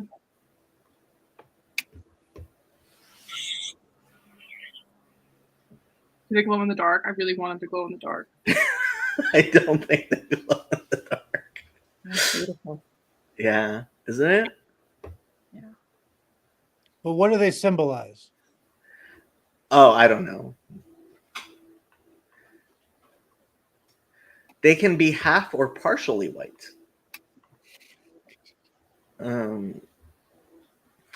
White peafowl are sacred to some. Like the dove symbolizing the Holy Ghost, the white peacock is often meant to symbolize Jesus Christ himself in Christianity.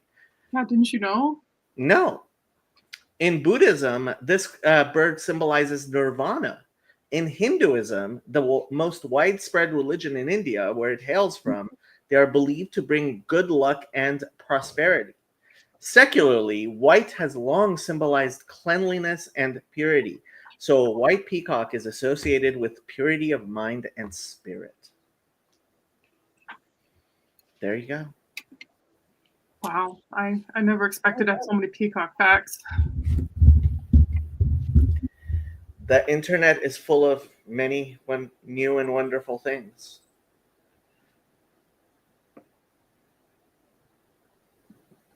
You guys can't hear Shadow purring, but she is. She is pleased with us. Apparently.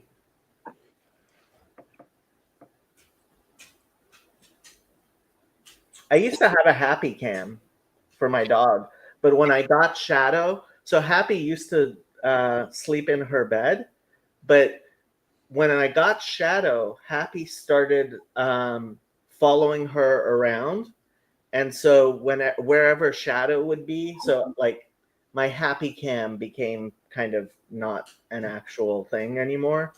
I couldn't just leave a camera on Happy's bed. Okay, you were spying on your dog, though. I mean, let's talk about the ethical issues at play here, Jacob. No, I would broadcast. So I at one time I was actually paying for the highest thing on StreamYard, which wasn't as expensive as it is now. So you can have two cameras, right? And I had one camera that was on Happy's bed and this camera, and I still have that camera over there. I just never use it. And yeah, that camera was Happy Cam, what I would call it. Yeah. Okay, that's I needed to get a new puppy. What breed should I look for? You know, if I could choose any, like, I mean, obviously we're gonna get whatever's available at the pound. Yes. But not whatever, you know, that comes up within a couple months, you know, that fits our needs. Any dog below 25 pounds should be euthanized for its own good. That's cruel, Jacob. No, it is cruel to make a dog live a life of being smaller than a cat. Like maybe your cat is too fat. Ever think of that? Shadow's only 12 pounds. But like, you know, people are cruel. They don't think, would I want to be a 20-pound dog? And frankly, I would rather die than be a 20-pound dog. Bad Jacob. Are you telling me you don't only pamper? Never mind. You're not going to be a part of my dog conversation. Disqualified. Thought this would be fun and lighthearted. What do you think, Ethan? I think I would love to carry around Jacob in a little backpack and just pamper him and give him cute little hair and a cute little beard. I think it'd be lovely.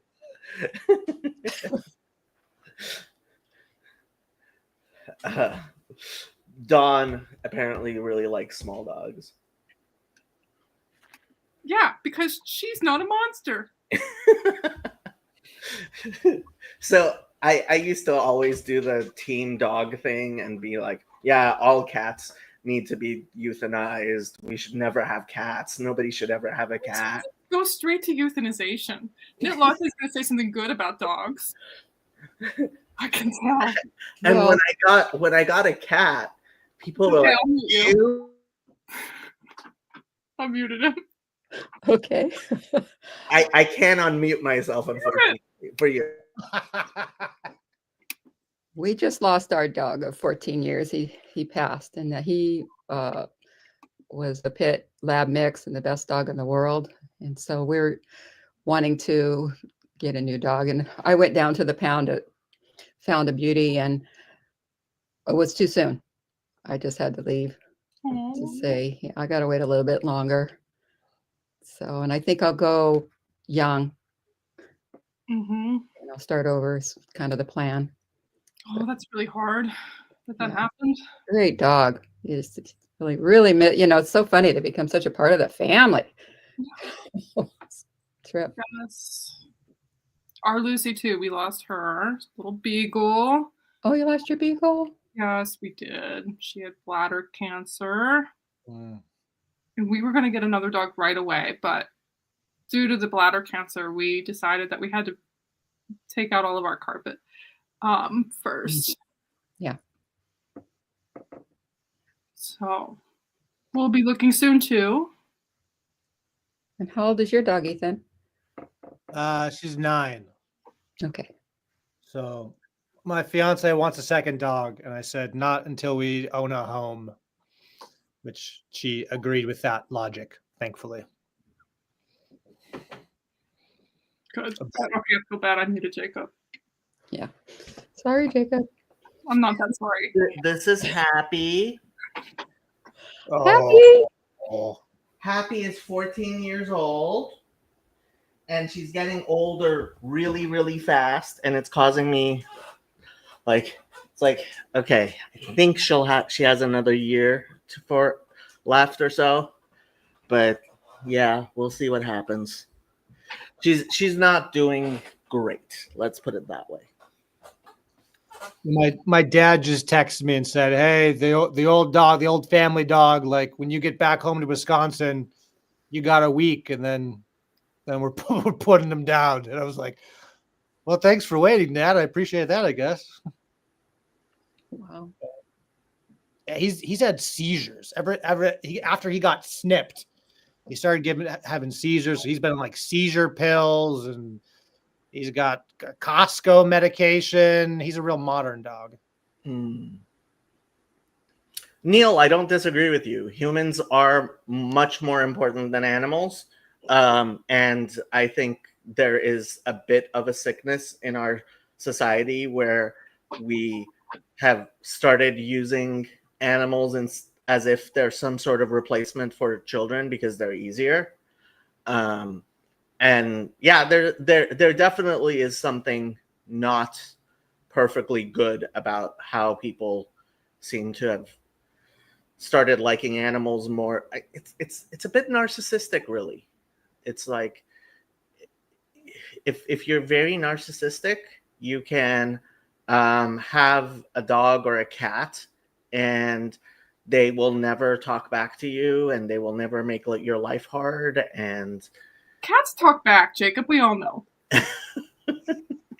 We're not stupid. I was babysitting one of the guys around here, his dog Stella, and Shadow spent the entire weekend hissing at Stella. It was kind of funny. They were fighting over who gets to sleep in my bed. Stella won. She's much bigger than Shadow. Yeah. We're talking about you. You know, when I was working at a brewery in Wisconsin, nearly everyone that was like on staff was adamant about not having children, and they all did have a dog that they treated like a child. And I just thought it was fascinating because it was like there were 5 different couples I can think of that would actively and often be like, no, we can't bring kids in this world. And then they would throw like a dog birthday party for their dog, where their dog would have like a party hat, and they would invite their dog's friends, their friends with dogs, to the dog birthday party. I remember I just was like, This is what life is now. This is weird. You want to hear something really horrible? Here is the Wikipedia article, if you want to pull it up, Clara, Oh. on bark mitzvahs. It's such a good name. Wait, can dogs be Jewish? What? No, no, dogs cannot be Jewish. Although a friend of mine published a book recently, The Case for Animal Souls, which I actually helped translate. This is a letter from the fourth Grand Rabbi of Chabad, which is the Hasidic community I associate with. And he makes a very, very long argument from all kinds of sources, including the Bible and everything. But going into the Talmud and going into the Kabbalistic stuff, I actually, when I first translated this, Chad had a dog who was very young and had to be put down, like was only 1 year old. Like they had this dog for like 6 months and then they had to put her down. I think his name was my Barrett. Orthodox friends tell me that all dogs go to heaven, so that's a bit of theology I've held on to. See, actually, the argument he seems to be making is that dogs also have some degree of free will. So there are bad dogs and good dogs. You telling me that bad dogs go to hell? Is that what happens? Mm-hmm. Wow. Okay. Well, of sorts. I mean, we don't believe in exactly hell, but yeah, only good dogs go to heaven. that's the reason. Happy is a good dog.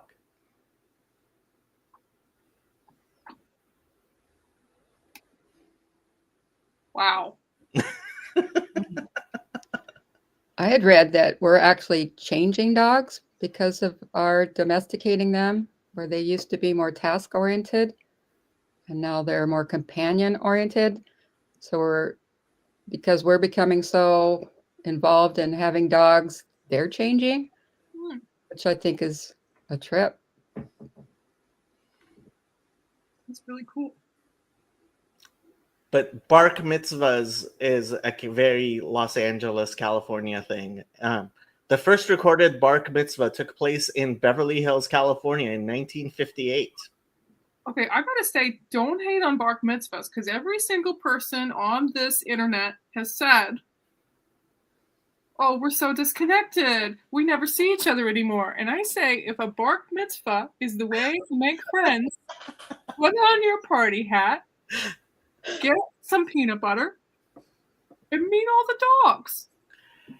Fine, but I would prefer you didn't use an actual religious I'm assuming these people are religious. No, these people are definitely not religious.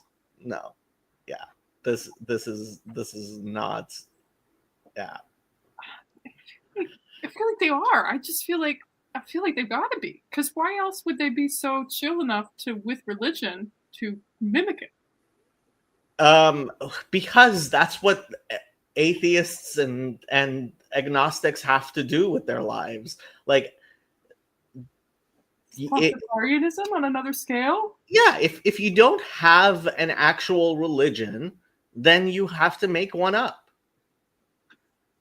Well, this isn't very creative. Correct. Okay. I'm pro bark mitzvah if they are religious in some way that allows dogs to participate, and I'm anti if they're not at least nice about it. I mean, I'm not gonna get worked up about it. I'm not like. You're not gonna get worked up about it? No, I'm not worked up about it. I don't like it though. It's fair. If you were invited, would you go to one? If I would have to be very close friends. So I spent a a good amount of my life being very, very strict on things, which included not going to a bunch of my friends' weddings because they were Jewish and they were marrying Gentiles. And I mean, as a practicing Orthodox Jew, I couldn't go to the wedding, right? And a few years ago, one of my best friends, he was marrying, he's Jewish, marrying a Gentile, and I was best man at his wedding because in the season of life that I am at, I am very much of, I have beliefs of the ideal, and then I have my practices of how I actually end up living my life. And so, like, when I found myself sending checks to a Trinitarian church to support Paul Vanderklay, like that is as literally against my religion. Like, I'm actually financially supporting like literal polytheism. They wouldn't say that, Jacob. I would. That's what I was, but like, I am in a place where I am in a place where I'm like, okay, I have to put first things first. And like, I think Paul is doing enough important things that, I mean, I have my justifications. Like the Talmud says that God says, if only my children would forget me and treat each other well, right? But like, no rabbi is going to say that's an excuse to send money to a Trinitarian church, God forbid, right? But like, yeah. You left your tribe a little bit. A little bit. But I mean, it's funny. Around Christians, I never claim to be Jewish. I try to not claim to be Jewish because, like, so many of the anti-Semites will throw those who claim to be Jews and are not at me. And it's like, okay, I'm not, dude, I'm not making a claim. Do whatever you like, you know? Like, if you don't think I'm Jewish, live your life that way.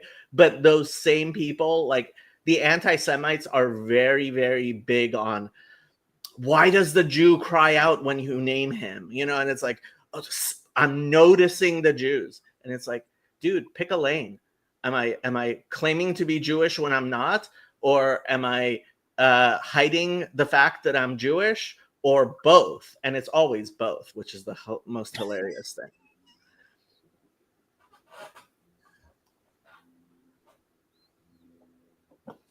And Chezi makes excuses for me.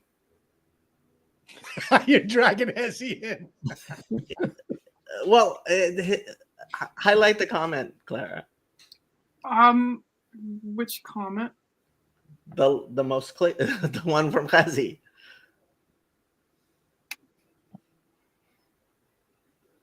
Yeah, so the Meiri is the Meiri famously said that Christianity is not truly polytheistic. What is Meiri? The Meiri was what's referred to as a Rishon, which are the rabbis of the area at the time between the year 1000 and 1500, who wrote a lot of important texts. They could be compared to the church fathers, except like they were a good 500 to 1,000 years after the church fathers. And the Meiri is one of the, there's only, I mean, any rabbi from that period would be considered a Rishon, but there's like maybe a dozen who are well known, and the Meiri is one of probably like the top 5.